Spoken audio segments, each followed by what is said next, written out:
আর আমার নবী বলছেন ক্বালা রাসূলুল্লাহ সাল্লাল্লাহু আলাইহি ওয়াসাল্লাম মান মাতা লিহুব্বি আলে মুহাম্মাদিন সাল্লাল্লাহু আলাইহি ওয়াসাল্লাম মাতা মুস্তাকবিলাল ঈমান। আমার নবী পাক সাল্লাল্লাহু আলাইহি ওয়াসাল্লাম বলছেন যে ব্যক্তির কলবের মধ্যে আহলে বাইত রাসূলের ভালোবাসা মুহাব্বত থাকবে সে দুনিয়া থেকে যাওয়ার সময় বেঈমান হয়ে নয় ঈমানদার হয়ে দুনিয়া থেকে যাবে।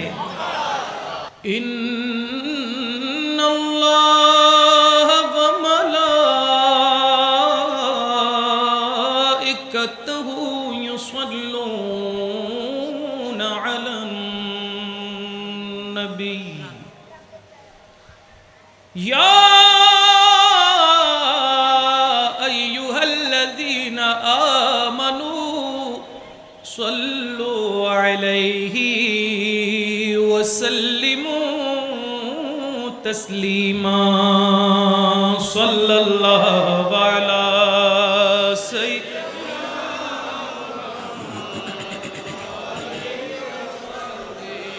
সালাতুন ইয়া রাসূলুল্লাহ আলাইকুম সালামুন ইয়া तेरी नस्ल पाक में बच्चा बच्चा नूर का तू है आईने नूर तेरा सब घराना नूर का सलातुन या रसूल अल्लाह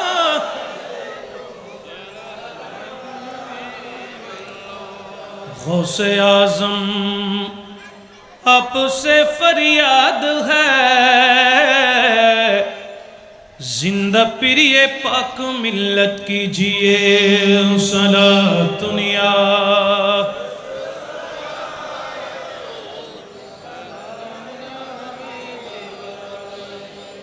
अऊज़ु बिल्लाहि मिनश शैतानिर रजीम बिस्मिल्लाहिर रहमानिर रहीम कुल ला अस्अलुकुम अलैहि अजरन इल्लल मवद्दता फिल क़ुरबा وأيضا قال الله تعالى عز وجل في القرآن الكريم ألا إن أولياء الله لا خوف عليهم ولا هم يحزنون صدق الله المولانا العظيم وصدق رسوله النبي الحبيب الكريم ونحن على ذلك لمن الشاهدين والشاكرين والحمد لله رب العالمين رب صل وسلم وبارك عليه আল্লাহ পাক রব্বুল আলামিনের যত সৃষ্টি আছে যত মখলুকাত আছে তন্মধ্যে সর্ব উৎকৃষ্ট সর্ব উত্তম সৃষ্টির নাম কি? মানব জাতি। নাম কি? মানব জাতি। আল্লাহর সৃষ্টির মধ্যে সবচাইতে উত্তম এবং উৎকৃষ্ট সেরা সৃষ্টির নাম হলো মানব জাতি। মানব জাতির ভিতরেও শ্রেষ্ঠ মানুষ আছে না নাই? আল্লাহ পাক রব্বুল আলামিনের এতগুলো সৃষ্টির মধ্যে মানুষকে কেন আল্লাহ শ্রেষ্ঠ করলেন? মানুষের চাইতে শক্তিশালী সৃষ্টি আল্লাহর আছে না নাই? মানুষের চাইতে বেশি বয়স পাচ্ছে ওই রকম সৃষ্টি আছে না নাই? মানুষের চাইতে জ্ঞান গর্বে বেশি, ক্ষমতা বেশি, এরকমও সৃষ্টি আছে না নাই? আছে। কিন্তু মানুষকে আল্লাহ কেন শ্রেষ্ঠ করলেন? শ্রেষ্ঠ করতে গিয়ে অন্যান্য সৃষ্টি থেকে উত্তম কেন করলেন? এটা যদি একটু চুলছেড়া বিশ্লেষণ করি বোঝা যাবে কোরআন এবং সুন্নাহর আলোকে যে আমার নবী পাক সাল্লাল্লাহু আলাইহি ওয়াসাল্লাম মানব সুরতকে পছন্দ করার কারণে, নবী পাক সাল্লাল্লাহু আলাইহি ওয়াসাল্লাম মানব সুরতকে ভালোবাসার কারণে, পছন্দের কারণে আল্লাহ পাক অন্যান্য সৃষ্টি থেকে মানব সুরতকে শ্রেষ্ঠ বলে ঘোষণা করে দিয়েছেন। আল্লাহর কিতাব দুনিয়াতে এসেছে ওই রকম কয়খানা আছে? 104টা সহিফা সহ, ছোট বড় মিলে কত? 104। 104-এর মধ্যে বড় কিতাব কয়টা? 4টা। কি কি? তাওরাত, জবুর, ইনজিল, কোরআন। মোট কয়টা? এই 4টা কিতাবের ভিতরে আবার কোনটা শ্রেষ্ঠ? সবাই জোরে বলেন না, আর একটু জোরে। এই কোরআন কেন সেরা হয়েছে? তাওরাত এটাও আল্লাহর, জবুর এটাও আল্লাহর, ইনজিল এটাও, কোরআন এটাও। তো 4টা কিতাবের মধ্যে কোরআনকে কেন আল্লাহ শ্রেষ্ঠ করলেন? এটার কারণ কি? কোরআনকে জিজ্ঞেস করেন, ও কোরআন তুমি সেরা কেন? কোরআন বলবে আমার ঠিকানা, আমার স্থান ছিল বাল হুয়া কুরআনুম মাজিদুন ফি লাওহিম মাহফুজ। আমি কোরআনের স্থান ছিল লৌহে মাহফুজে। ও কোরআন তুমি জমিনে কেন আসলা? আল্লাহ বলেছেন ইন্না আনজালনাহু ফি লাইলাতিল কদর। তুমি জমিনে কেন চলে আসলা কদরের রাত্রিতে? তার কারণটা কি? বলে আল্লাহ পাক রব্বুল আলামিন আমাকে সৃষ্টি করেছে আমার নবীর জন্য। নবী পাক সাল্লাল্লাহু আলাইহি ওয়াসাল্লাম যখন আল্লাহর কাছে ছিলেন তখন আমার স্থান ছিল লৌহে মাহফুজে। সরকারে পাক সাল্লাল্লাহু আলাইহি ওয়াসাল্লামকে আল্লাহ যখন জমিনে পাঠিয়ে দিলেন, এখানে আমার আর কাজ কি? নবী যেখানে আমি কোরআনও সেখানে। নবী পাক সাল্লাল্লাহু আলাইহি ওয়াসাল্লাম মক্কাতুল মুকাররমায় জবলে নূরে, কোরআন বলছে আমিও মক্কাতুল মুকাররমায় জবলে নূরে। আমার রাসূল যখন জবলে সূরে, কোরআন বলছে আমিও জবলে সূরে। আমার নবী পাক সাল্লাল্লাহু আলাইহি ওয়াসাল্লাম যখন উম্মাহাতুল মুমিনিনদের কামরার ভিতরে, কোরআন বলে আমিও সেখানে। আমার রাসূল সাল্লাল্লাহু আলাইহি ওয়াসাল্লাম যখন মদিনাতুল মুনাওয়ারায়, কোরআন বলে আমিও মদিনাতুল মুনাওয়ারায়। তার মানে কি বুঝলেন? কোরআন বলছে আমার নবী যেখানে, আমি কোরআন ও নবীর পিছনে পিছনে সেখানে।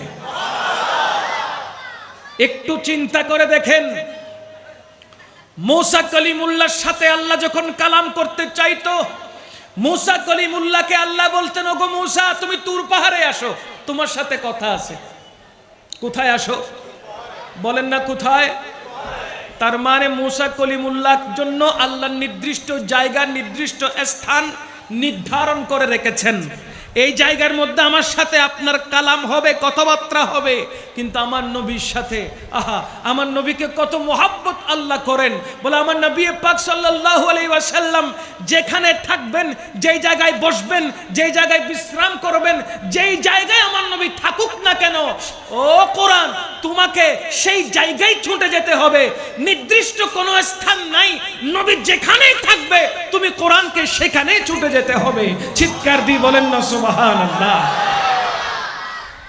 তাওরাত বলেন, জবুর বলেন, ইনজিল বলেন, এই তিনও কিতাবের কোনো অস্তিত্ব বর্তমান যুগে আছে?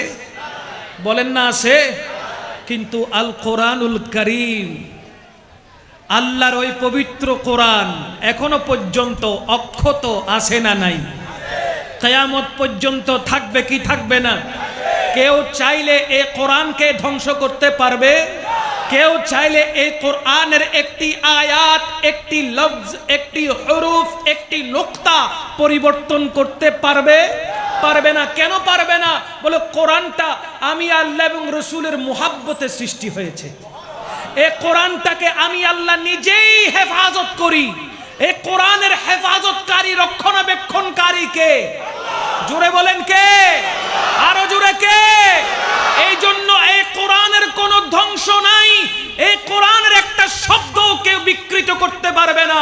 হাজার চেষ্টা, শত চেষ্টা, লাখ চেষ্টা, কোটি চেষ্টা করেছিল, করছে, করতে থাকবে, কিন্তু কোরআনের একটা হরফ, একটা নুক্তাও পরিবর্তন করতে পারবে। আল্লাহর যেহেতু ধ্বংস নাই, কোরআনেরও কোনো ধ্বংস, কথা বলেন, কোরআনেরও কোনো ধ্বংস। চেষ্টা করলে সেটা বৃথা চেষ্টা হবে, ঠিক কিনা বলেন? যে ধ্বংস করতে চায় অটোমেটিক তার ধ্বংস করবেন কে? সোশ্যাল মিডিয়াতে দেখবেন বিভিন্ন বিধর্মীরা, খ্রিস্টান জাতিদের মধ্যে অনেকেই উগ্রপন্থী যারা আছে, তারা কোরআনকে কেউ পুড়িয়ে দিতে চায়, কোরআনকে কেউ গুলি দিয়ে আঘাত করতে চায়, কোরআনকে ছিঁড়ে ফেটে ফেলতে চায়। মনে রাখবেন, যতই হাজার চেষ্টা করেন না কেন, কোরআন ধ্বংস কখনো হবে না। কোরআন ধ্বংস কখনো হবে না। পুড়তে চাইলে পুড়বে না, গুলি করতে চাইলে ধ্বংস হবে না, নিস্তেজ করে দিতে চাইলেও হবে না। কারণ কি? বলে কোরআনুল কারীমকে রক্ষা করেন স্বয়ং আল্লাহ পাক রব্বুল আলামিন। যদি আগুন লেগে ধ্বংস হয় পৃথিবীর বইয়ের দোকান, যদি আগুন লেগে ধ্বংস হয় পৃথিবীর বইয়ের দোকান, তবু বিশ্ব থেকে হারাবে না পবিত্র কোরআন। হারাবে? হারাবে? কি করে পড়বে কোরআন? আগুনের তেজ। কি করে পড়বে কোরআন? আগুনের তেজ। আছে বিশ্ব জুড়ে লক্ষ লক্ষ কোরআনে হাফেজ, আছে বিশ্ব জুড়ে লক্ষ লক্ষ কোরআনে হাফেজ। তারা ছাপাইয়া আসমানি গ্রন্থের বাঁচাবে ইসলামের মান, তারা ছাপাইয়া আসমানি গ্রন্থের বাঁচাবে ইসলামের মান। বিশ্ব থেকে হারাবে না পবিত্র কোরআন, বিশ্ব থেকে হারাবে না, বলেন না, বিশ্ব থেকে হারাবে না পবিত্র কোরআন, বিশ্ব থেকে হারাবে না।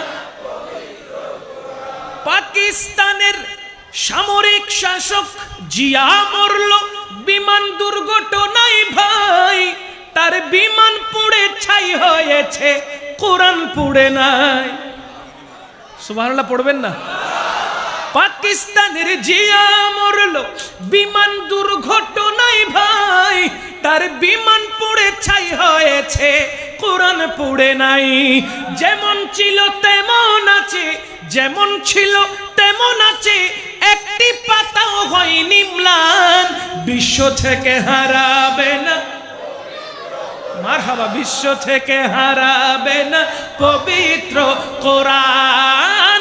আল কোরআন, আল কোরআন, আল কোরআন, আল কোরআন, আল কোরআন, আল কোরআন, আল কোরআন, আল কোরআন, বিশ্ব থেকে হারাবে না কোরআন, বিশ্ব থেকে হারাবে না পবিত্র কোরআন। চিৎকার দিয়ে বলেন না সুবহানাল্লাহ।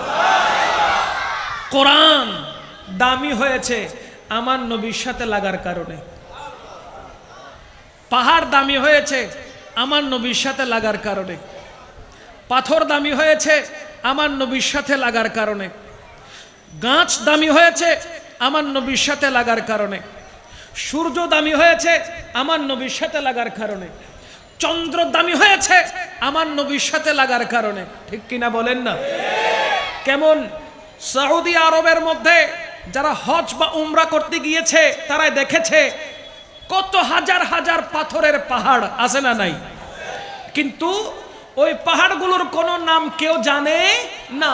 অথচ জাবালে নূরের কথা, জাবালে তুরের কথা, মদিনাতুল মুনাব্বারাই জাবালে উহুদের কথা মানুষ জানে কি জানে না? যারা বিধর্মী তারাও জানে জাবালে নূরের কথা, জাবালে সুরের কথা, জাবালে উহুদের কথা। কারণ কারণটা কি?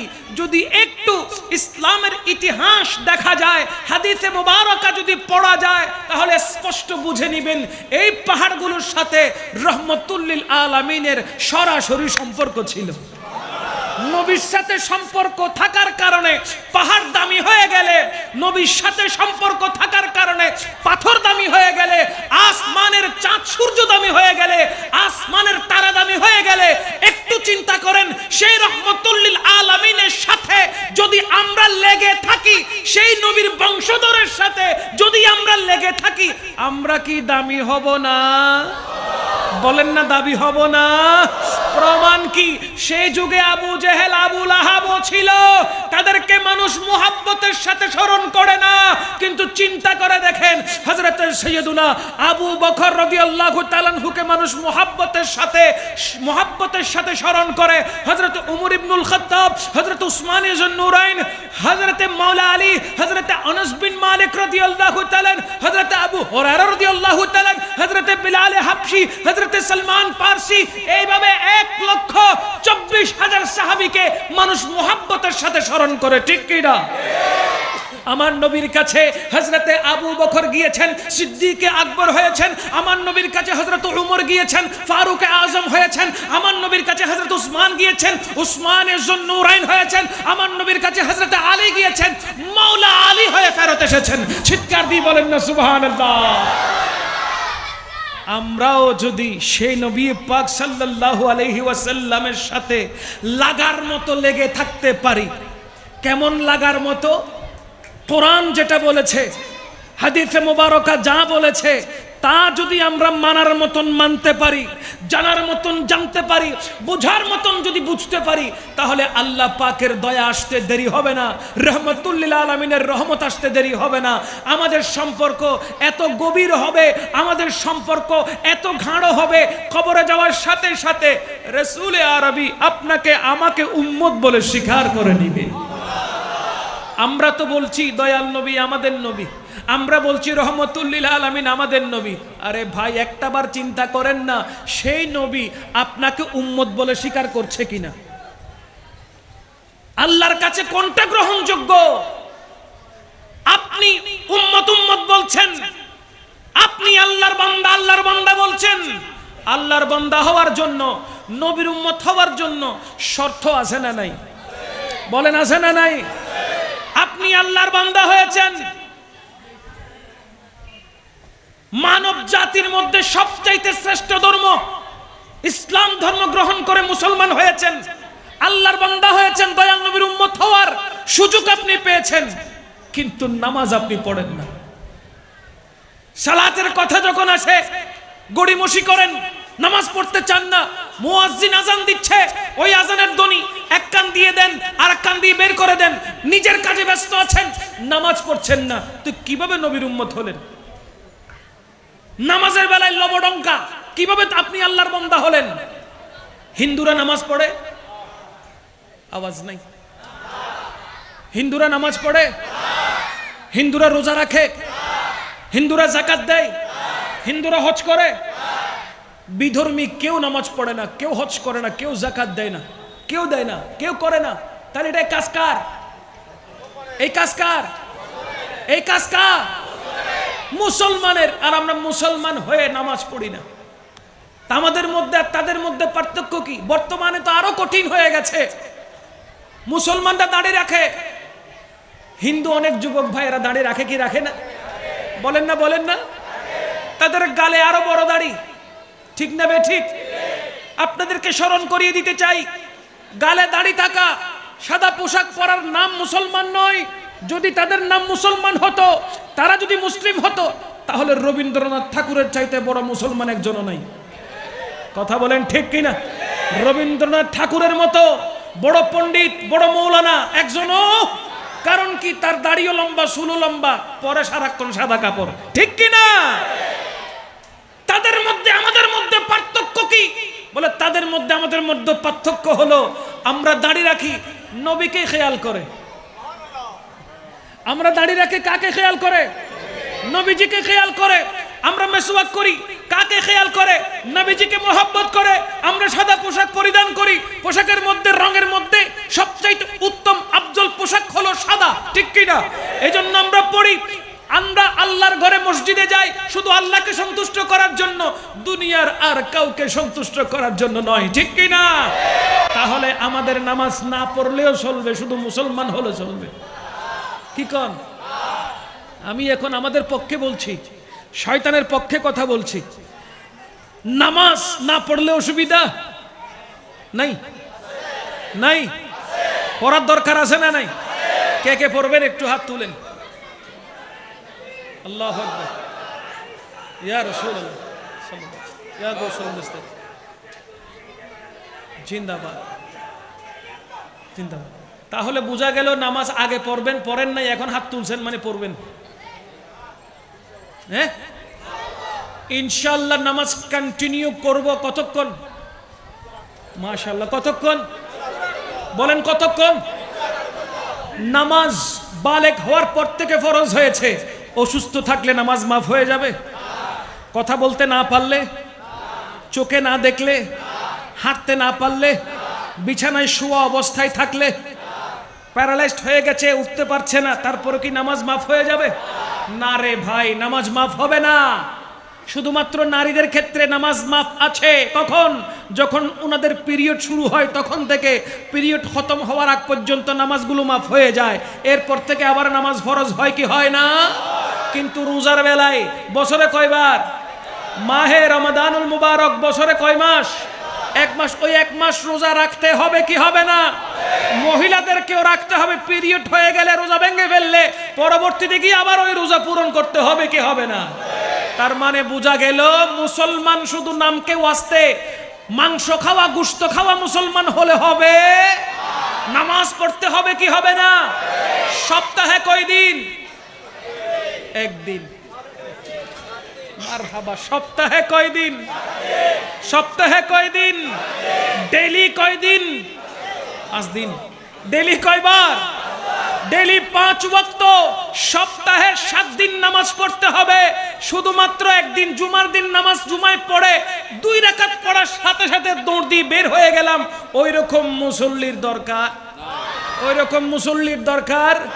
আমরা এখন দুনিয়াদারি করছি শুধুমাত্র টাকা ইনকামের লোভে, ঠিক কি না? হয় ক্ষমতা লাগবে, নয় টাকা লাগবে। ওই চিন্তায় আমরা এখন দিন পার করতেছি, ঠিক কি না? ওই চিন্তা মাথায় থাকলে হবে না ভাইয়েরা। আপনার চিন্তা থাকতে হবে কিভাবে আমি ইসলাম ধর্মকে পুঙ্খানুপুঙ্খভাবে পালন করে আল্লাহ এবং রাসূলকে সন্তুষ্ট করে দুনিয়ার হায়াতটা শেষ করে কবর জগতে যাব। আমাদেরকে সেই চিন্তা মাথায় থাকতে হবে কি হবে না? আমাদের চিন্তা থাকতে হবে আখিরাত, দুনিয়া নয়। দুনিয়াটাকে আখিরাতের জন্য সাজাতে হবে। মনে রাখবেন, কৃষক যখন মাঠে চাষ করতে যায়, ভালোভাবে যদি সে চাষ না করে, কষ্ট না করে, মেহনত না করে, ফল আশা করা যাবে? বলেন না যাবে? যাবে না। যত মেহনত করবে, যত কষ্ট করবে, যত চাষের দিকে মনোনিবেশ থাকবে, ততই ফল সুন্দর হবে। এই দুনিয়াটা হলো আখিরাতের জন্য ফলস্বরূপ, ঠিক কিনা? দুনিয়াতে যেভাবে আপনি নিজেকে সাজাতে পারবেন, পরকালে ঠিক সেইভাবে ফল ভোগ করতে পারবেন। কেননা আল্লাহ পাক রব্বুল আলামিন কোরআনুল কারীমের মধ্যে ঘোষণা দিয়েছেন, বিসমিল্লাহির রহমানির রহিম, ওয়ালাল আখিরাতু খায়রুল লাকা মিনাল উলা। দুনিয়া থেকে আখিরাত আমাদের জন্য উত্তম। দুনিয়া থেকে আমাদের জন্য আখিরাত, বলেন না আখিরাত। কিন্তু আখিরাতের কথা আমরা বেমালুম ভুলে গেছি। আখিরাতের কোনো চিন্তাই আমাদের নাই। কবরে যাব তার কোনো চিন্তা নাই, হাসরের ময়দানে উঠবো তার কোনো চিন্তা নাই। যদি চিন্তা থাকতো তাহলে আপনি আমাকে বলেন, আজকে আমি নিউজে দেখলাম একটা মৃতদেহ, একজন নারীর বয়স 23 বছর, একজন নারীর মৃতদেহ মর্গে নিয়ে যাওয়ার পরে যে মর্গের রক্ষণাবেক্ষণের দায়িত্বে আছে সে ওই নারীকে রেপ করে দিয়েছে, ধর্ষণ করে দিয়েছে। জুড়ে বলেন না নাউজুবিল্লাহ। মরার উপরে খরা, রক্ষক হয়ে গেছে ভক্ষক। যার কাছে রক্ষা করতে দিয়েছে সে ভক্ষণ করে বসে আছে। নাউজুবিল্লাহ পড়েন না। ছোট শিশু বাচ্চাকে বেঁধে রেখে 3 দিন ধরে টানা দর্শন করেছে। জুড়ে বলেন না নাউজুবিল্লাহ। বাংলাদেশে কি রূপ দেখছি, কেমন রূপ দেখছি জানি না। আজ যদি এখানে দিন ধর্ম প্রতিষ্ঠা থাকতো, ইসলামী শাসন প্রতিষ্ঠা থাকতো, তাহলে ওই সমস্ত ধর্ষকদের মাটির নিচে পাথর মারতে মারতে মারতে আমরণ মারতে থাকতো, ঠিক কিনা বলেন না? ইসলামের শাসন যদি থাকতো, একজন ধর্ষক একজনকে যদি শাস্তি দেওয়া হতো, তাহলে গোটা 18-20 কোটি মানুষ সেখান থেকে শিক্ষা গ্রহণ করত, ঠিক কিনা? আজ আমরা অপরাধের জগতে নিজেকে অটোমেটিক্যালি নিয়োজিত করে রেখেছি। অন্যায় সহ্য করা এবং অন্যায় করা দুটাই কিন্তু সমান অপরাধ। অন্যায় হচ্ছে, দেখছেন সেটা যেমন যে করছে যেমন অপরাধ হচ্ছে, আপনি দেখে দেখে মোবাইল দিয়ে ভিডিও করতেছেন, কোনো প্রতিবাদ করতেছেন না, সেটাও অপরাধ। এখন বর্তমানে মানুষ মানুষকে পাথর দিয়ে মেরে ফেলছে, আর আরেকজন 2-3 জন ভিডিও করতেছে, ঠিক কিনা বলেন না? প্রতিবাদ আছে? বলেন আছে? প্রতিবাদ নাই। কেউ কাউকে জবে করে দিচ্ছে, ছুরি দিয়ে আঘাত করছে, কোনো প্রতিবাদ নাই, শুধু ভিডিও করছে। কি করছে? রোড অ্যাক্সিডেন্ট করেছে, যে অ্যাক্সিডেন্ট করেছে সেই ছবি তুলে ফেসবুকে স্ট্যাটাস দিল, ভাই আমি অ্যাক্সিডেন্ট করছি। কোথায় আছি আমরা? আমাদের ব্রেইনটা কোথায়? সবাই ভিডিও করে, সবাই ছবি তুলে তুলে ফেসবুকে দিচ্ছে, অমুক জায়গায় অ্যাক্সিডেন্ট হয়েছে। ভাই আপনার কাজ তো লোকটা অ্যাক্সিডেন্ট করেছে তাকে ধরে হাসপাতালে নিয়ে যাওয়া।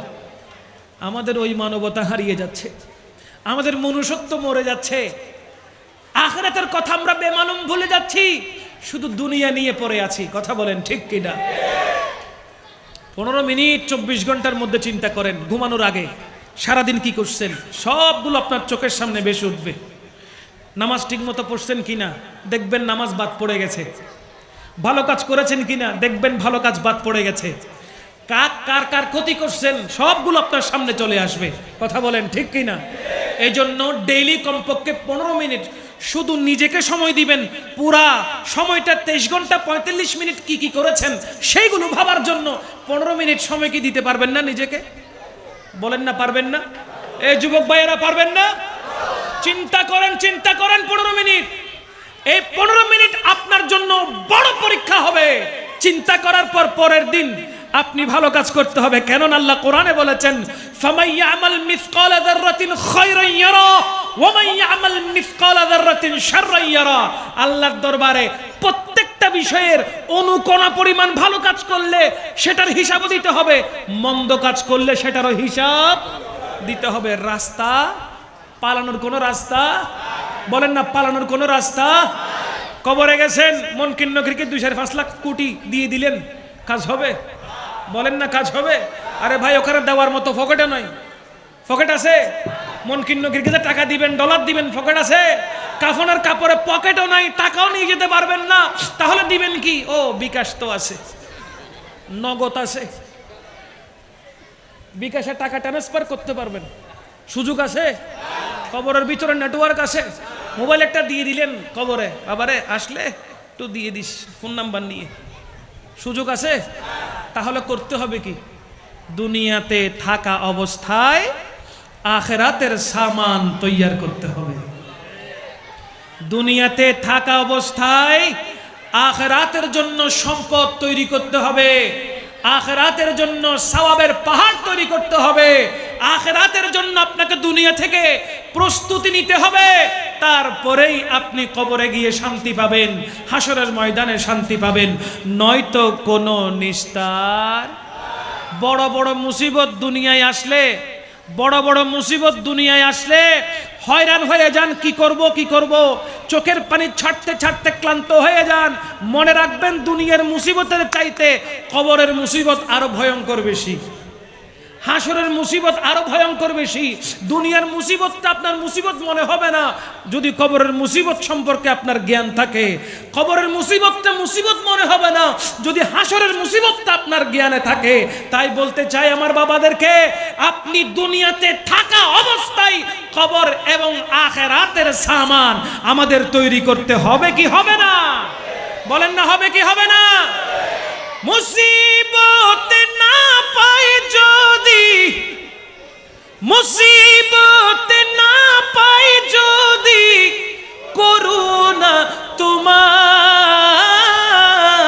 কবরে হাসরে কি হবে সবাই পড়েন কবরে হাসরে কি হবে আছি গো ডুবে আমি পাপেরি সাগরে না জানি কি হবে ওপারে হাসরে তোমারি সুপারিশ বিনে কেমনে হব পার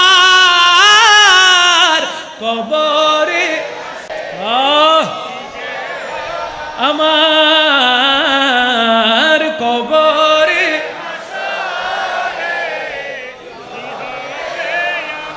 আমার নবী ছাড়া কোনো সাহারা নাই, নবী ছাড়া কোনো রাস্তা নাই, নবী ছাড়া কোনো পথ নাই।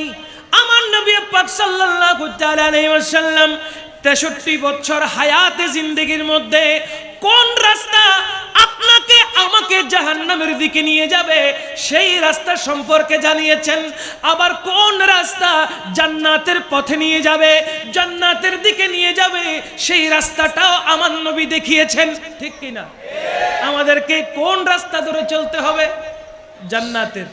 কোন রাস্তা ধরে? বলেন না, কোন রাস্তা ধরে? আমাদেরকে জান্নাতের রাস্তা ধরে চলতে হবে। তো জান্নাতের রাস্তা পেতে হলে নবী ছাড়া কোনো উপায় আছে? নবী ছাড়া কোনো রাস্তা আছে? নবী ছাড়া কোনো রাস্তা নাই বাবা। আমার নবী পাক সাল্লাল্লাহু আলাইহি ওয়াসাল্লাম শিখিয়েছেন এই রাস্তা ধরো, ইহদিনাস সিরাতাল মুস্তাকিম সিরাতাল লাযিনা আন'আমতা আলাইহিম। রাস্তাটা ধরো, যারা নিয়ামত পেয়েছে তাদের রাস্তাকে অনুসরণ করো, আমি রাসূলকে অনুকরণ করো। আমি নবীর মাধ্যমে যারা হেদায়েত প্রাপ্ত হয়েছেন, যারা সহজ সরল পথে চলেছেন তাদের রাস্তাটাকে অনুকরণ করো, সোজা জান্নাতে পৌঁছে যেতে পারবে। কোথায় যেতে পারবে? বলেন কোথায়? তো নবী পাকের রাস্তা ধরতে হলে নবী পাকের কথা শুনতে হবে না? নবী পাক বলেছেন নামাজ পড়ো, আপনি বলছেন বুড়া হলে পড়বো। নবী পাক সাল্লাল্লাহু আলাইহি ওয়াসাল্লাম বলেছেন রমজানুল মুবারক পেয়েছো না, রোজা রাখো, আপনি বলছেন আরে না, আর একটু বুড়া হই তারপরে রাখবো। জুয়ান কালের এই শক্তিগুলো একটু নিজের মতো হেলিয়ে দুলিয়ে কাটিয়ে দিই। কিছু নেককার যুবক ভাই আছে না নাই? এ জোরে বলেন আছে না নাই? জুয়ানের পাহাড়, জুয়ানের বাহার, জুয়ানের শক্তি, যুবকের ওই শক্তি কতক্ষণ থাকবে, কয় বছর থাকবে, কয় মাস থাকবে? অনেকেই আসে জুয়ান খালে বুড়া হয়ে যায়। ঠিক কিনা বলেন? বিভিন্ন রোগে তাকে গ্রাস করে ফেলে। তাই বলবো জুয়ানের এই শক্তিটা যুবক ভাইদেরকে বলবো, আমার কাছে যে শক্তি আছে, আমার কাছে যে যৌবনের শক্তি আছে, সেই যৌবনের শক্তিটা আমি আল্লাহ এবং রসুলকে রাজি করার জন্য ব্যয় করি। আল্লাহ এবং রসুলকে রাজি করার জন্য ব্যয় করেন ওই শক্তি। একটাবার যদি আল্লাহ খুশি হন, নবী পাক সাল্লাল্লাহু আলাইহি ওয়াসাল্লাম যদি খুশি হন, তাহলে মনে রাখবেন ডাক দিয়েছেন আপনি একবার আল্লাহকে, আল্লাহ পাক ওই আল্লাহ শব্দের ওই ডাকের 10 বার আপনার জন্য জবাব দিচ্ছে। একবার ডাক দেন তো আল্লাহ, আর একটু জোরে বলেন আল্লাহ, আর একটু জোরে বলেন আল্লাহ। আপনি যুবক ইবাদত করেন, রোজা রাখেন, জিকির আজকার করেন, দরুদ শরীফ পড়েন, কে খুশি হয়ে যাবে? ফেরেশতাদেরকে আল্লাহ বলবেন, এ ফেরেশতারা তোরাই তো বলেছিলি মানুষ সৃষ্টির দরকার নাই, তারা ফিতনা করবে। দেখ আমার বান্দাদের দিকে দেখ, তারা আমি আল্লাহকে খুশি করার জন্য রাত দিন ইবাদত বন্দেগী করছে। তারা আমি আল্লাহকে খুশি করার জন্য, তার বিত্তশালী সে, কোটি কোটি টাকার মালিক, সে না সুইডেনে যাচ্ছে, সে না লন্ডনে যাচ্ছে, সে না আমেরিকায় যাচ্ছে, কোন বিধর্মী কান্ট্রিতে যাচ্ছে না ঘোরার জন্য, সময় পার করার জন্য। সে যাচ্ছে কোথায়? আমি আল্লাহর ঘরে, আমার বন্ধুর দরবারে। বলেন না সুবহানাল্লাহ।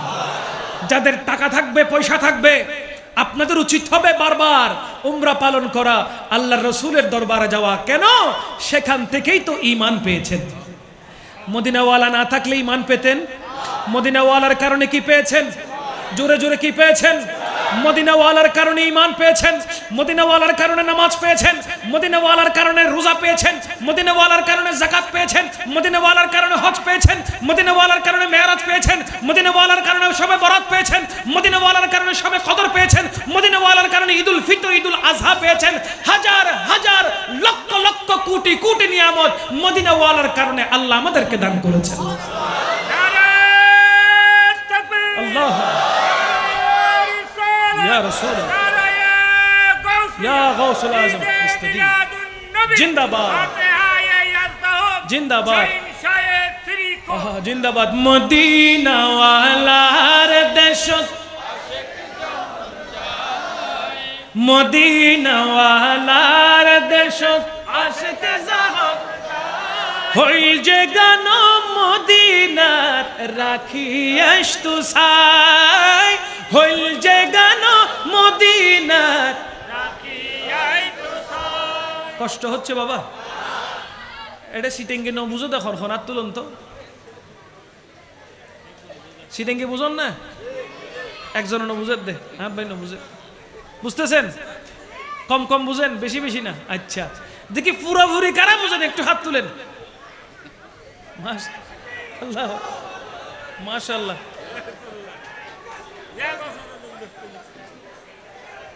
জিন্দাবাদ জিন্দাবাদ জিন্দাবাদ। তাহলে আমরা চিটাঙ্গর বাসাত ফরিলে বুঝিবেন না, বুঝিবেন না,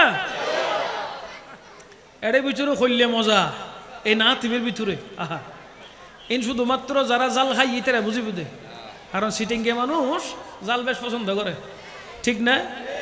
মেহমান হনমিককে যাইলে কি মিডিয়া খাইবেন না জাল খাইবেন না, দূর কি মিডিয়া জাল দ কি দ জাল পছন্দ করে। সিটিংকে বাসায় ইয়েন জাল, কিন্তু জিবা খারিবে মিডিয়া লাগে, ঠিক কিনা হন না?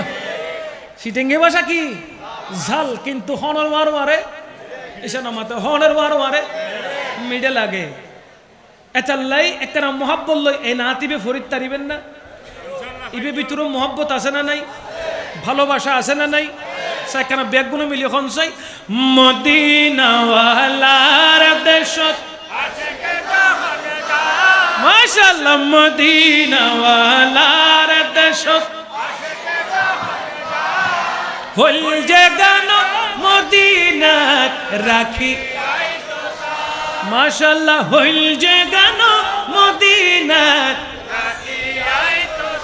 হইতে না পারে তারাও যারা আসিল মদিনাত, হইতে না পারে তারাও যারা আসিল মদিনাত।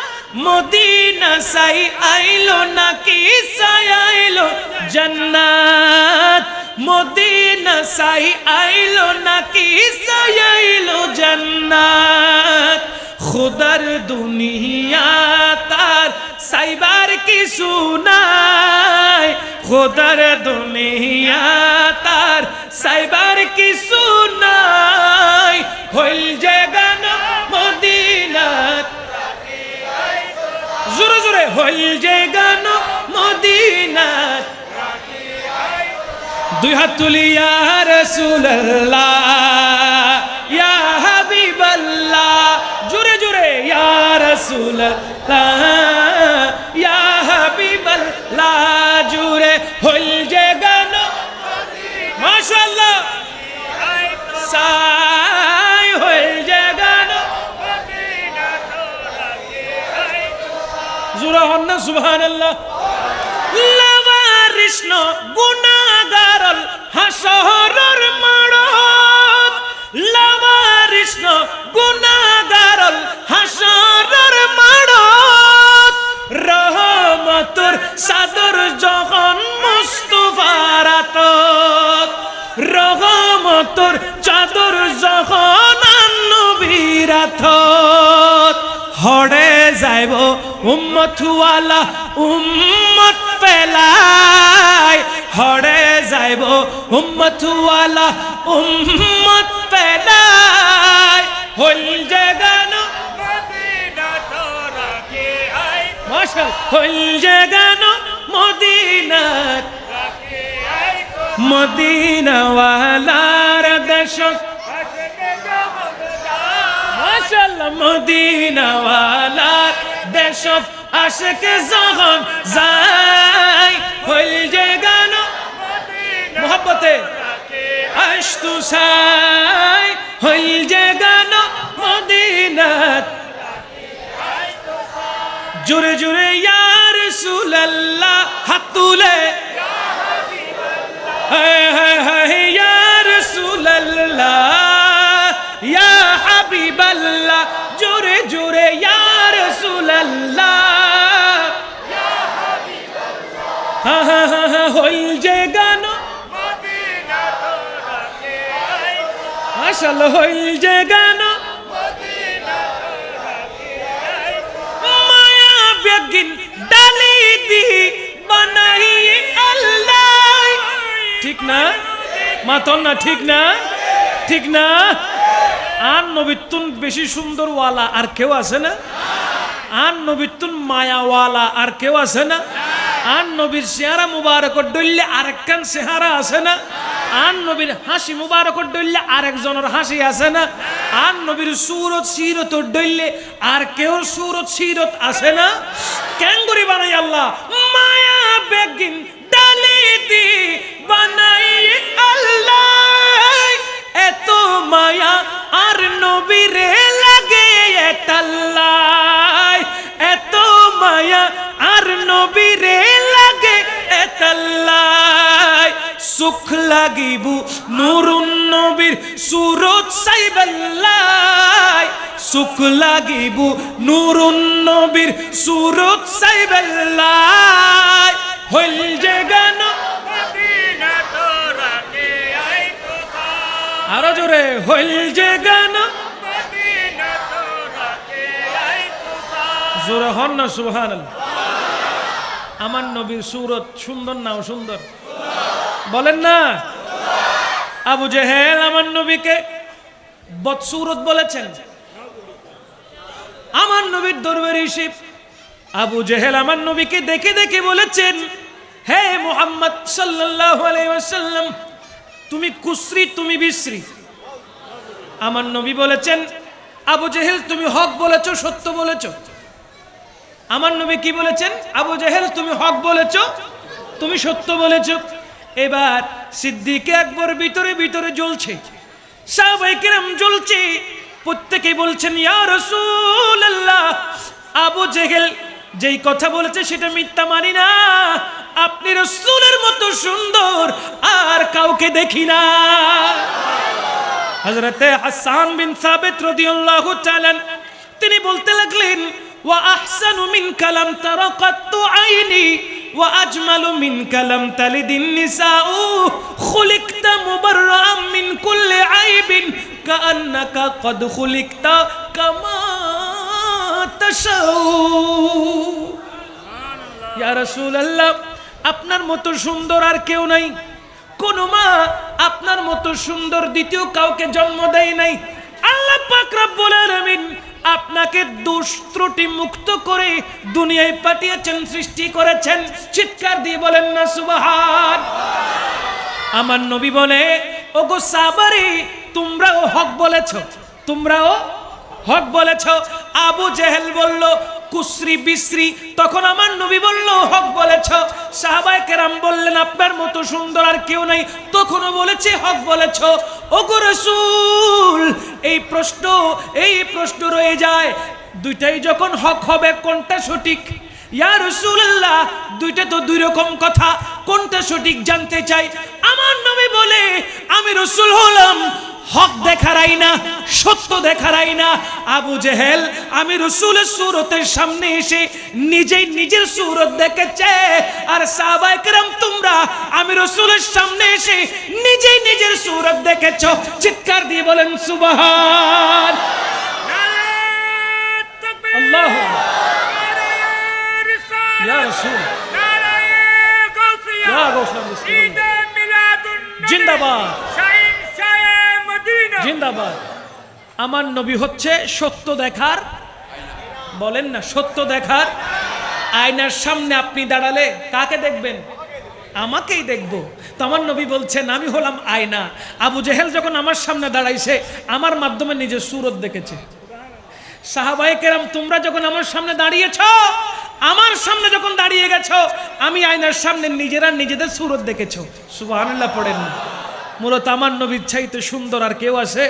আমার আলা হযরত আজিমুল বরকত পরওয়ানায়ে শামআ রাসালাত শাহ আহমদ রেজা খান ফাজিল বেরলভী আলাইহির রহমা কত চমৎকার করে বলেছেন, লাম ইয়াতি নাযিরুকা ফি নাজরিন মিথলে তু না শুদ पैदा जाना जगराज को ताज तूरे सर सो है तुझको शाह दो सारा जाना या रसूल अल्लाह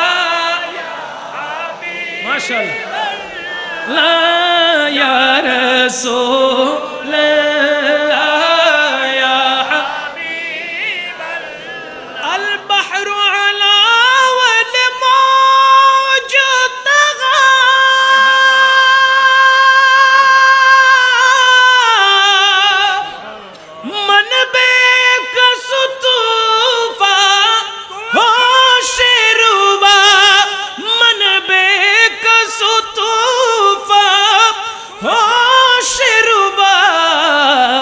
मजदार में हो बिगड़ी है हवा मुरी नैया पार लगा जाना या रसूल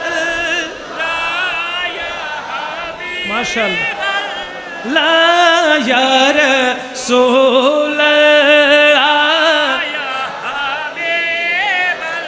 उपमा তোমার কেউ দেখেনি কখন, তোমারই মতো কেউ হয়নি সৃজন, সম্রাট মুকুট তব শিরে তো শুভে দুজাহানে তুমি তো এমনই রাজন।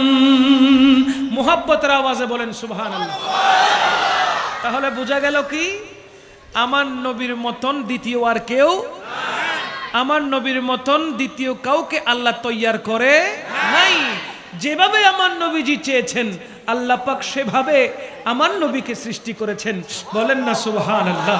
সেই রাসূল আরবি সাল্লাল্লাহু তাআলা আলাইহি ওয়া আলিহি ওয়াসাল্লাম কোরআনুল কারীমের মাধ্যমে সুস্পষ্টভাবে আমাদের জন্য জানিয়ে দিয়েছেন, কুল হে নবী আপনি বলে দেন, লা আসআলুকুম আলাইহি আজরা, আপনি কোনো বিনিময় চান না, কোনো বিনিময় চান না, ইল্লাল মাওয়াদ্দাতা ফিল কুরবা, তবে হ্যাঁ হ্যাঁ আপনার নিকটবর্তী আহলে বাইতের রাসূলের ভালোবাসা আপনার উম্মতদের কাছ থেকে আপনি কামনা করেন। জোরে বলেন না সুবহানাল্লাহ। নবীর কথা শোনার দরকার আছে না নাই? আমার নবী পাক সাল্লাল্লাহু আলাইহি ওয়াসাল্লাম তিনি কোরআনকে কোরআন বলেছে বিদায় সেটা কোরআন হয়েছে। হাদিসে মুবারাকাকে হাদিস বলেছেন সে কারণে হাদিস হয়েছে। নয়তো কোরআনের 114 সূরা আমার নবীর জবানে পাক দিয়ে বের হয়েছে। কথা বলেন না ঠিক না? নবীজির জবানে পাকে নবুয়তের জবান দিয়ে কোরআনের আয়াতে মুবারকাগুলো বের হয়েছে, একই জবানে পাক দিয়ে হাদিসে মুবারকা বের হয়েছে। তো নবী পাক যেটাকে কোরআন বলেছেন সেটা কোরআন হয়েছে, নবী পাক বলেছেন এটা কোরআনের আয়াত, সেটা কোরআনের আয়াত হয়েছে। আর এটা ওই কোরআনের আয়াতের তাফসীর যেটা আমি রাসূল করছি সেটা হাদিস হয়েছে। বলেন না সুবহানাল্লাহ। তাহলে নবী পাক যদি কোরআনের সাথে আমাদের পরিচয় করিয়ে না দিতেন আমরা কোরআন চিনতাম? নবী পাক যদি আল্লাহর সাথে আমাদের পরিচয় না করিয়ে দিতেন আমরা আল্লাহকে চিনতাম? নবী পাক যদি আল্লাহর গুণবাচক যে 99টি নাম মুবারক আছে সেইগুলো যদি আমার নবী না বলতেন আমরা জানতে পারতাম? নবী পাক যদি আমাদেরকে নামাজ, রোজা, হজ, যাকাত না দিতেন আমরা কি সেগুলো ইবাদত হিসেবে ধরতে পারতাম? একটু চিন্তা করে দেখেন, যত কিছু আমার নবী আমাদেরকে দিয়েছেন তার কোনো বিনিময় কি চেয়েছেন? এজন্য আল্লাহ বলেছেন, আল্লাহ রে আপনি বলে দেন, আপনি বলে দেন, উম্মতের জন্য বলে দেন। আল্লাহ বলে, ওগো রাসূল আপনি আপনার নবুয়তের জবানে ঘোষণা দেন, কুল লা আসআলুকুম আলাইহি আজরা, কুল লা আসআলুকুম আলাইহি আজরা। এত কিছু আমার নবী দিয়েছেন, তার কোনো বিনিময় চান? বলেন না, তার কোনো বিনিময় চান না, তার কোনো বিনিময় চান না। ইল্লা, তবে হ্যাঁ, আল মাওয়াদ্দাতা ফিল কুরবা, আপনার নিকটবর্তী যারা আছে আহলে বাইতে রাসূল পাকে পাঞ্জাতান, সবাইকে যেন আপনার উম্মতেরা মুহাব্বত করে ভালোবাসে। বলেন না সুবহানাল্লাহ। আহলে বাইতে রাসূলের ভিতরে গৌস পাক আছে না নাই? আহলে বাইতে রাসূলের ভিতরে পীরানে পীর দস্তগীর আছে না নাই? গৌস পাক বড় পীর আব্দুল কাদের জিলানী আছে না নাই? আজকে দুইটা বিষয়কে সমন্বয় করে একটা মাহফিল, একটা হলো ঈদে মিলাদুন নবী আর একটা হলো ফাতিহা ইয়াজদহম। ঈদে মিলাদুন নবী মানে আমার নবী পাক সাল্লাল্লাহু আলাইহি ওয়াসাল্লামের তাজকিরা, এবং ফাতিহা ইয়াজদহম মানে গৌস পাকের তাজকিরা। আল্লাহর হাবিব এবং আল্লাহর হাবিবের হাবিব, একজন ইমামুল আম্বিয়া আর একজন ইমামুল আউলিয়া, দুই ইমামের যৌথ মাহফিলে আজকে আমরা বসেছি। সাধারণ কোনো জায়গায় নয়, মসজিদ প্রাঙ্গণে বসেছি আল্লাহকে রাজি করার উদ্দেশ্যে। এই দুই হস্তির, এই দুই জাতে মুকাদ্দাসার তারিফ প্রশংসা করার মাধ্যমে, ঠিক কিনা বলেন? আলা হযরত বলছেন, কেমন নবী পেয়েছো? সবসে আলা আলা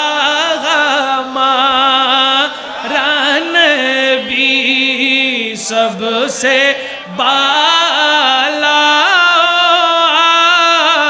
लगामा,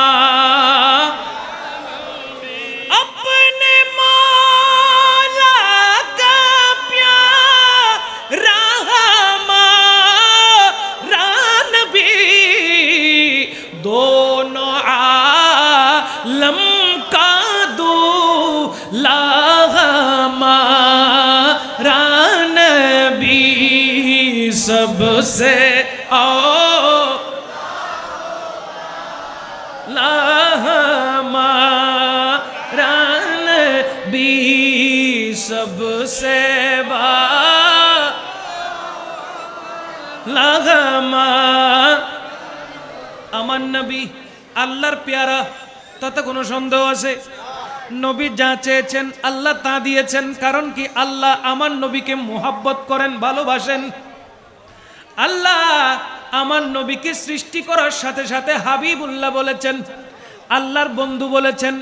যে আল্লাহ পাক রব্বুল আলামিনের বন্ধু, ওই বন্ধু যা চায় আল্লাহ তাই দান করে, ঠিক কিনা? আমার নবী পাক সাল্লাল্লাহু আলাইহি ওয়াসাল্লাম কিবলাকে নির্ধারণ করার জন্য আমার নবীর দিলের ভিতরে যখন কিবলাটা বাইতুল্লাহ হবে চিন্তা করেছেন। আল্লাহ পাক রব্বুল আলামিন জিবরিল আমিন পাঠিয়ে দিয়েছেন, আর আমার নবীকে বলেছেন, ওগো রাসূল আপনি তাড়াতাড়ি আপনার মন যেই দিকে চাচ্ছে আল্লাহ বলেছেন সেই দিকে ফিরে নামাজ আদায় করতে। বাইতুল মুকাদ্দাস ছিল কিবলা, আমার নবীর চাওয়ার কারণে বাইতুল্লাহ কিবলা হয়ে গেছে। বলেন না সুবহানাল্লাহ। আমার নবী চেয়েছেন আসমানের চাঁদ দুই টুকরা হয়েছে। আমার নবী চেয়েছেন ডুবে যাওয়া সূর্য আবার উঠে গেছে। আমার নবী চেয়েছেন যেই গাছ মাটির নিচে ছিল ওই গাছকে ইশারা করার সাথে সাথে হাঁটতে হাঁটতে নবীজির কদমে এসে সালাতু সালাম জানিয়েছেন। আমার নবী চেয়েছেন আবু জেহেলের হাতের ভিতরে যে 7টি পাথর ছিল আমার নবীর হাত মুবারকের ইশারায়, আঙ্গুল মুবারকের ইশারায় মরা পাথর জিন্দা হয়ে কালমা পাঠ করেছে। আমার নবী চেয়েছে উস্তুনে হান্নানা, মরা গাছ আমার নবীর ছোঁয়া লাগার কারণে জিন্দা হয়েছে। চিৎকার দিয়ে বলেন সুবহান। নবীজি যা চেয়েছেন আল্লাহ, বলেন না, নবী যা চেয়েছেন আল্লাহ তা দিয়েছেন, তা ঘটিয়েছেন, বিন্দু পরিমাণ বেশ কম করেন নাই। এবার চিন্তা করে দেখেন, আমার নবী হযরতে গৌসে পাকের আব্বাজানকে স্বপ্নের মধ্যে বলছেন, ইয়া আবা সালেহ আতাকাল্লাহু ইবনান ওয়া হুয়া ওয়ালিয়ুন ওয়া মাহবুবি ওয়া মাহমুবুল্লাহি তাআলা ওয়া সায়াকুনু লাহু শানুন ফিল আউলিয়াই ওয়াল আকতাবি কাশানি বাইনাল আম্বিয়াই ওয়ার রাসূল।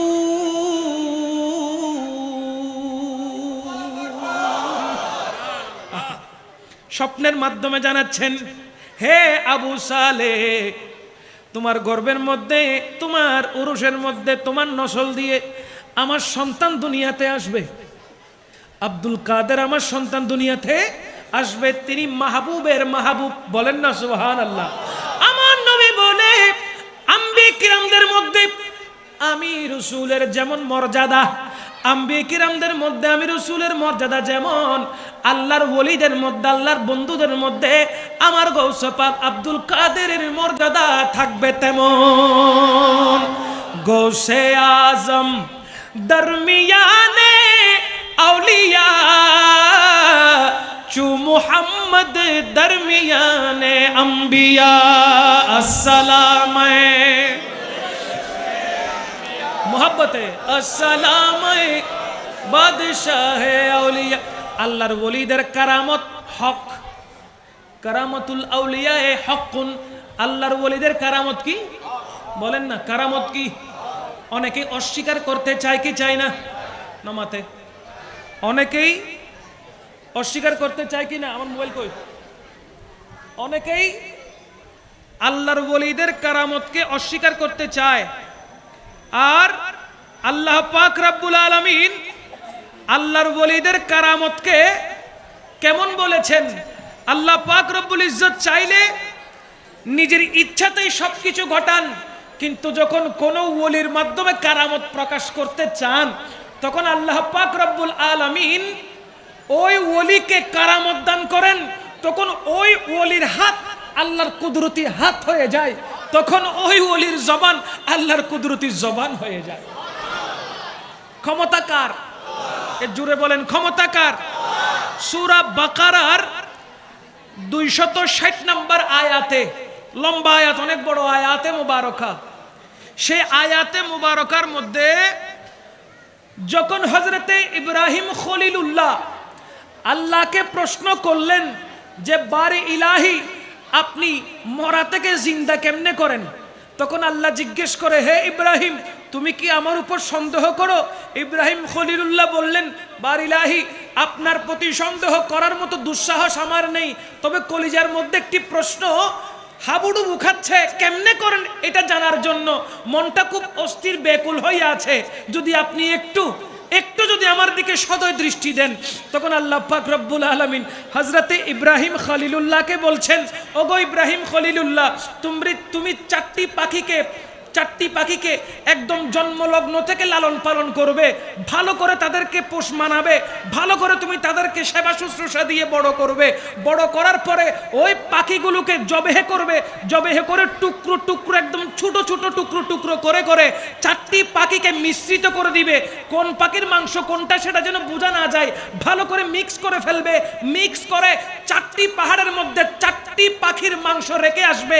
এরপর তুমি প্রত্যেকটি পাখির নাম ধরে ধরে যখন ডাকবে, অটোমেটিক দেখবে পাখিগুলোর মাংস সব একত্রিত হয়ে তোমার ডাকে তারা সাড়া দিচ্ছে। বলেন না সুবহানাল্লাহ। আল্লাহ চাইলে কি ডাইরেক্ট করতে পারতেন না? তাহলে একজন নবীর মাধ্যমে এত কাহিনী করে কেন দেখালেন? দরকারটা কি? আল্লাহ পাক শিক্ষা দিচ্ছেন, জানাচ্ছেন, আমি ডাইরেক্টও পারি, ইনডাইরেক্টও পারি। আল্লাহর কুদরত, আল্লাহ ডাইরেক্টও পারে, ইনডাইরেক্টও পারে। আল্লাহ সরাসরি করতেও পারে, আবার কারো মাধ্যমেও করাতে পারে। চিৎকার দিয়ে বলেন না সুবহানাল্লাহ। এটা শান কার? বলেন শান কার? আল্লাহ ডাইরেক্ট কিন্তু কোনো কিছু দেন নাই, আমার নবীকে মাঝখানে রাখছেন। আল্লাহ সরাসরি আপনার কানে এসে বলে নাই, পড়ো লা ইলাহা ইল্লাল্লাহ, আল্লাহ ছাড়া কোনো ইলাহ নাই, এটা বলছে না। বরঞ্চ আল্লাহ আমার নবীর জবানে পাক ব্যবহার করেছেন। কুল, নবী আপনি বলে দেন, হু আল্লাহু আহাদ, আল্লাহুস সামাদ, লাম ইয়ালিদ ওয়া লাম ইউলাদ ওয়া লাম ইয়াকুল লাহু কুফুয়ান আহাদ। আল্লাহ পাক রব্বুল আলামিন নবুয়তের জবান ব্যবহার করেছেন। নবী পাক যা বলেছেন সমস্ত কথা কার? বলেন না কার? তা আপনিও আমরাও প্রত্যেকটা বিষয় জীবনকে পরিচালিত করতে হলে, জীবনকে সামনের দিকে নিতে হলে মাধ্যম ছাড়া আমাদের কোনো উপায়, বলেন মাধ্যম ছাড়া আমাদের কোনো উপায়। দুনিয়াতে মা বাপ না হলে আমরা আসতাম না, দুনিয়াতে মা বাপ না হলে আমরা আসতাম না। আল্লাহ পাকের কুদরত বিভিন্ন রকমের হয়। আল্লাহ মাটি থেকে আদম তৈরি করেছেন, আবার আদম থেকে হাওয়া তৈরি করেছেন, ঠিক কিনা বলেন না? আবার মাতা পিতা ছাড়া শুধু মায়ের মাধ্যমে হযরতে মরিয়ম আলাইহিস সালাতু ওয়াস সালামের পেটের ভিতরে ঈসা রুহুল্লাহকে দিয়েছেন। কথা বলেন ঠিক কিনা? বুঝা গেল আল্লাহ চাইলে যেমন ইচ্ছা করে তেমন করে মানুষ তৈরি করতে পারে, সৃষ্টি করতে পারে। এখানে আল্লাহ পাক দেখানোর জানানোর বিষয়টা কি? যেহেতু আল্লাহ পাক ডাইরেক্টও পারেন, ইনডাইরেক্টও পারেন। বুঝতে হবে যারা ওলিয়া ওলিয়ার বিরুদ্ধে যায় তাদের বিরুদ্ধে আল্লাহ যুদ্ধ ঘোষণা করে। যারা আল্লাহর ওলিদের বিরুদ্ধে যায় তাদের বিরুদ্ধে যুদ্ধ ঘোষণা করে কে? আল্লাহ। আমরা আল্লাহর ওলিদের মোহাব্বত করি কি করি না? বলেন, জোরে বলেন। সুন্নিরা কখনো ভণ্ড নয়, ভণ্ডরা কখনো সুন্নি নয়। কথা বলেন ঠিক কিনা? সুন্নিরা কখনো ভণ্ড নয়, আবার ভণ্ডরা কখনো সুন্নি নয়। সুতরাং সুন্নি, পিওর সুন্নি যারা, যারা আহলে সুন্নাত ওয়াল জামাতের পতাকা তলে আছে, তারা কখনো মাজারে গিয়ে তারা কখনো পূজা করে না। কথা বলেন ঠিক কিনা? তারা আল্লাহর ওলির দরবারে যায় নিজের মনের দুঃখ বলার জন্য, আল্লাহর দরবারে ফরিয়াদ করার জন্য। কেন? ওই মাজারে যিনি শুয়ে আছেন সাহেবুল মাজার, তিনি আল্লাহকে রাজি করেছেন, আল্লাহকে খুশি করেছেন, আল্লাহ ওনার প্রতি রাজি হয়েছে। উনি আল্লাহর দরবারে ফরিয়াদ করলে আমারটা কবুল হতেও পারে, নাও হতে পারে। আমি যদি ওসিলা ধরি, কোরআনে তো আল্লাহ বলেছেন ওয়াবতাগু ইলাইহিল ওয়াসিলা, আমরা যদি ওসিলা ধরি সেই ওসিলার কারণে হয়তো আল্লাহ পাক আমাদের দিকে দয়া করতে, বলেন না, দয়া করতে পারে। এজন্য আমরা মাজারে যাই যে পূজা করার জন্য নয়। পূজা শব্দটি আমাদের কাছে লাগাইও না। পূজা শব্দটি তোমরা তোমাদের কাছে রাখো। কেন রাখবা? তোমরা যেহেতু পূজার সাথে পরিচিত, তাই আমরা 2024-এ 2025-এ বুঝতে পেরেছি কারা পূজা মণ্ডপে গিয়ে পূজা করে। কথা বলেন ঠিক কিনা? কারা পূজা মণ্ডপে গিয়ে পূজা করে সেটা আমরা দেখেছি, আর আমাদের কাছে গোপন নাই। সুতরাং এখন আর সুন্নিদের পূজক বলে কোন ধরনের সুন্নিদের পূজক বলা যাবে? আমরা পূজা করি না রে বাবা, আমরা জিয়ারত করি। আমরা আল্লাহর ওলির সাথে সাক্ষাৎ করতে যাই। আমরা জানি যে আল্লাহর ওলি আপন কবরের মধ্যে, মাজারের মধ্যে জিন্দা আছেন। কথা কোন ঠিক কিনা? আরো জোরে বলেন ঠিক কিনা?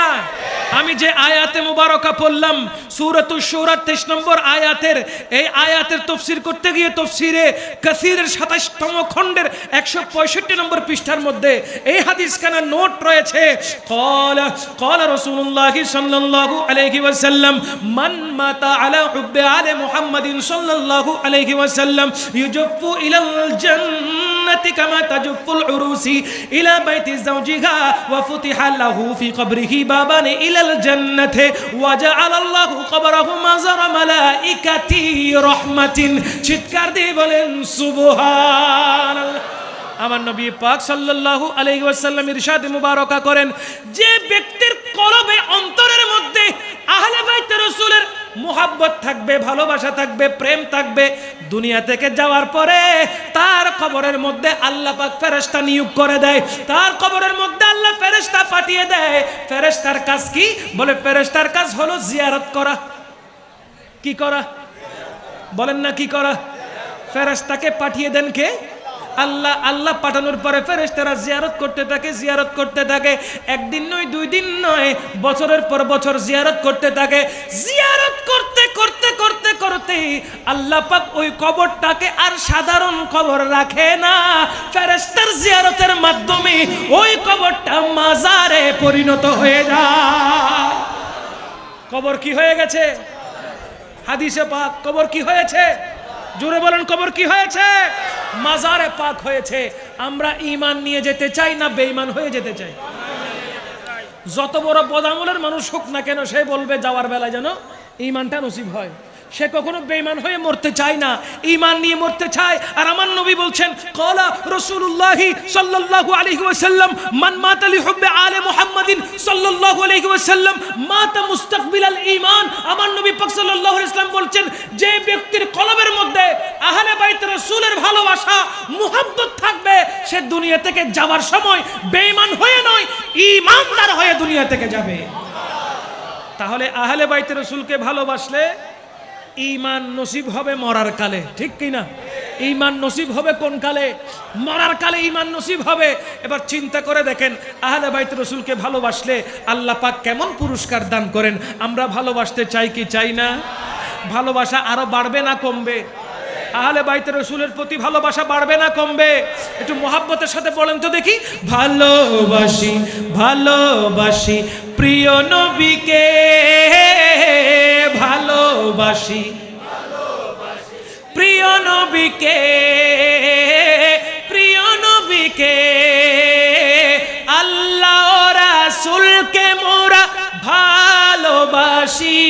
পড়েন, আল্লাহ মোরা ভালোবাসি, তাই তো মোরা জান্নাতেরই অধিকারী। ভালোবাসি মাশাআল্লাহ প্রিয় নবীকে,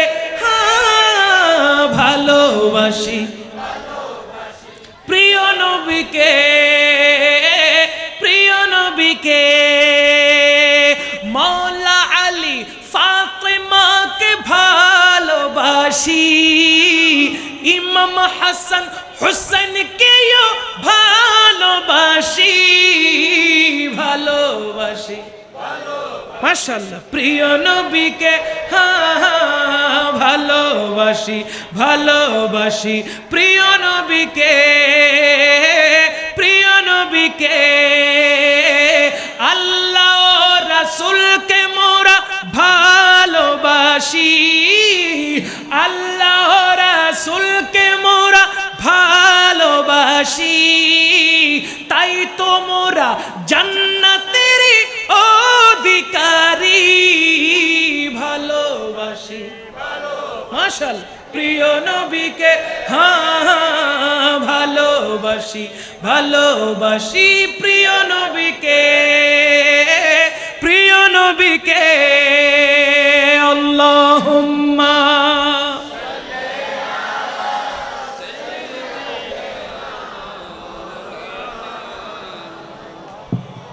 ওয়ালা আলে।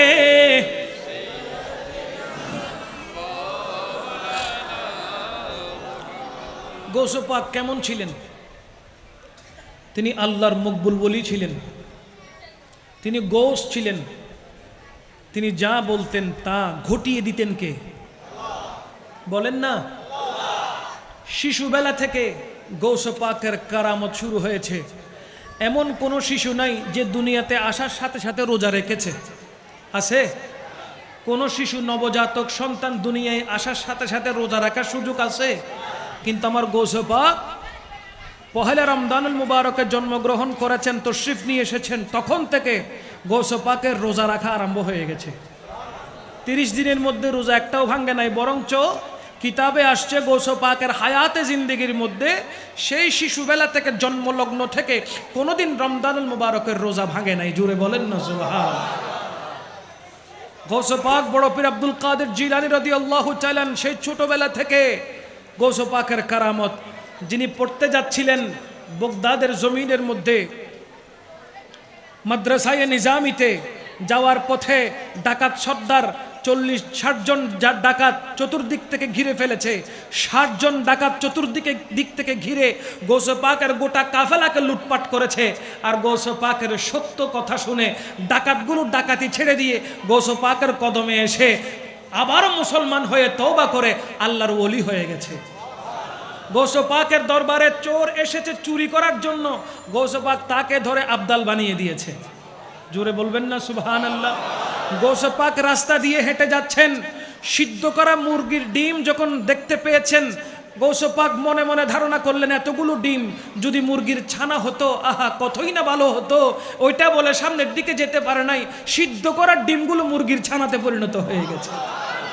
গৌস পাকের দরবারে যাচ্ছেন একজন রমণী, পথের মধ্যে 40 জন ডাকাত আটকে ফেলেছে, আর গৌস পাকের নাম ধরে যখন ওই রমণী ডাক দিয়েছে, সাথে সাথে একজন কালো পোশাক পরিহিত অবস্থায় সাদা ঘোড়ার উপর আরোহণ করে বিদ্যুৎ গতিতে এসে 40 জন ডাকাতের মাথা শরীর থেকে আলাদা করে ফেলেছেন। যখন ওই রমণী অশ্বারোহীকে জিজ্ঞেস করছিলেন, আপনি কে, আপনার পরিচয়টা আমাকে একটু দেন, আমি আমার গৌস পাককে বলবো। যখন গৌস পাক চেহারা থেকে যখন কাপড়টা সরালেন, রমণী দেখা মাত্র চিৎকার দিয়ে উঠেছে, হায় হায়, আমি যাকে ডাক দিয়েছি সেই বাগদাদের জমিন থেকে ঘোড়ায় আরোহণ করে এসে আমার ইজ্জতকে বাঁচিয়েছেন আমার গৌস পাক। গৌস পাকের ক্ষমতা দিয়েছেন কে? জোরে বলেন না কে দিয়েছেন? আর একটু জোরে বলেন কে দিয়েছেন? গৌস পাক বড় পীর আব্দুল কাদের জিলানী রাদিয়াল্লাহু তাআলা বলছেন, আমার এই কদম যতক্ষণ পর্যন্ত কাঁধে নেওয়া হবে না ততক্ষণ ওলি হতে পারবে। জোরে বলেন, ততক্ষণ ওলি হতে পারবে না। সাথে সাথে সমস্ত ওলিগণ নিজের কাঁধকে ঝুঁকিয়ে দিয়েছেন। আর হিন্দেল ওলি খাজাগান আথাই রসুল খাজা গরিবে নওয়াজ তিনি বলছেন, গৌস পাকের ওই কদম শুধু কাঁধে নয়, আমার চোখে এবং মাথায়। জুড়ে বলেন না সুবহানাল্লাহ। আল্লাহর ওলিদের কারামত হক, ওই পাওয়ার, ওই শক্তি যিনি দিয়েছেন তিনি কে? জোরে বলেন না যিনি দিয়েছেন তিনি কে? আমার গৌস পাক পীরানে পীর দস্তগীর হুজুর গৌস পাক বলছেন, ইন্না ইয়াদি আলা মুরিদি কাসসামাই আলাল আরদে, নিশ্চয়ই আমার হাত আমার মুরিদদের উপর এমন যেমন জমিনের উপরে আসমান। জোরে বলেন না সুবহানাল্লাহ। মুরিদদের খবর গৌস পাকের আছে না নাই? জোরে কোন আছে না নাই? গৌস পাক আর বলছেন, ইন লাম ইয়াকুন মুরিদি জাইয়িদান ফা আনা জাইয়িদুন। গৌস পাক বলছেন, আমার মুরিদ যদিও বা উত্তম না হয়, কিন্তু আমি গৌস পাক তো উত্তম। জোরে বলেন না সুবহানাল্লাহ। আমি গৌস পাকের দিকে তাকিয়ে, ও আল্লাহ, আমার মুরিদদেরকে আপনি ক্ষমা করে দেন, মাফ করে দেন। গৌস পাকের ওই ক্ষমতা আছে না নাই? মুরিদি লা তাখাফ কে করে তসল্লি दी गुलामों को, कयामत तक रहे बेखौफ बंदा। गौसे आजम का कयामत तक रहे बेखौफ बंदा। गौसे आजम का खुदा के फज़ल से हम पर है साया। गौसे आज़म का हमें दोनों जगह में है सहारा। गौसे आज़म का मोहब्बत आवाज़े बोलें सुभान अल्लाह। আর একটু জোরে। আপনাদের কি খারাপ লাগতেছে? অশান্তি লাগতেছে? পেটে ক্ষুধা লাগছে? শেষ করে দিচ্ছি। মনে রাখবেন, গৌস পাক বড় পীর আব্দুল কাদের জিলানী তিনি আল্লাহর মকবুল হয়েছেন। আল্লাহ পাক রব্বুল আলামিন ওনাকে এমন ক্ষমতা দিয়েছেন। গৌস পাক বড় পীর আব্দুল কাদের জিলানী এত ক্ষমতাবান হওয়ার পরেও উনি কি নামাজ কাজা করেছেন? এক ওযু দিয়ে 40 বছর তিনি সালাত আদায় করেছেন। কয় ওযু দিয়ে? বলেন কয় ওযু? আমাদের তো জোহরের ওয়াক্তে ওযু করলে এটা আসর পর্যন্ত টিকে না, আসর ওয়াক্তে ওযু করলে এটা মাগরিব পর্যন্ত টিকে না। কিন্তু আমার গৌস পাক দেখেন কেমন মুত্তাকি ছিলেন। গৌস পাক যিনি একবার ওযু করেছেন, 40 বছর তিনি ইবাদত বন্দেগী করেছেন ওই এক ওযু দিয়ে। জোরে বলেন না সুবহানাল্লাহ। 15 বছর ধরে গৌস পাক সারা রাত প্রত্যেক রাতে 15 বছর ধরে এক খতম কোরআন শরীফ দিতেন। এক রাতে এক খতম। এভাবে কয় বছর? 15 বছর ধরে, জোরে বলেন না সুবহানাল্লাহ। গৌসে পাক বড় পীর আব্দুল কাদের জিলানী রাদিয়াল্লাহু তাআলা আনহুকে খুশি করার জন্য শয়তান রূপ ধারণ করে এসেছে। আল্লাহ পাক রব্বুল আলামিন সেজে শয়তান বলছে, হে আব্দুল কাদের জিলানী, আপনার উপরে আমি আল্লাহ সন্তুষ্ট হয়েছি, আর ইবাদত করতে হবে না, নামাজ পড়তে হবে না, রোজা রাখতে হবে না, কোরআন পড়তে হবে না, দরকার নাই, আমি আপনার উপরে এমনভাবে খুশি হয়ে গেছি, ইবাদত বন্দেগী করতে হবে না। গৌসে পাক কি খুশি হয়েছেন? ওই কথা শুনে খুশি হয়েছেন? আনন্দ পেয়েছেন? না, বরঞ্চ গৌসে পাক বলছে, নিশ্চয় তুই ইবলিস শয়তান ছাড়া দ্বিতীয় আর কেউ হবি না।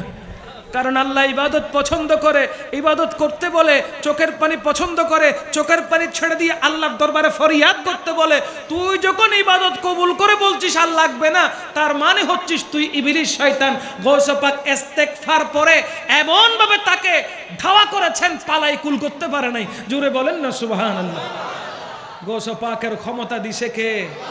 আর আজকে যারা গৌসে পাকের বিরোধিতা করে, দেখবেন তাদের ঘরের মধ্যে পারিবারিক কলহ আছে। কথা বলেন ঠিক কিনা? তাদের ঘরের মধ্যে পারিবারিক কলহ আছে, সমস্যা আছে। কথা বলেন ঠিক কিনা? এক স্ত্রীর জায়গায় 3 স্ত্রী বিয়ে করে। প্রথম স্ত্রী এসে বলে, হ্যাঁ, আরেক স্ত্রীর সাথে ফালাই গেছে, কি বলে এটাকে, বিমানবালার সাথে প্রেম করতেছে, আর আমাকে বরণ পোষণ দিচ্ছে না। ওই রকম মানুষগুলি গৌসে পাকের বিরুদ্ধে কথা বলে। ঠিক কিনা বলেন না? যাদের চারিত্রিক কোনো ঠিক ঠিকানা নাই, যাদের চারিত্রিক কোনো গুণাগুণ নেই, যারা 5 ওয়াক্ত নামাজ ঠিক মতো পড়ে না, তার শাশুড়ি বলছে সে 5 ওয়াক্তের নামাজ একবারে পড়ে। 5 ওয়াক্তের নামাজ ফজর, জোহর, আসর, মাগরিব পড়ে না।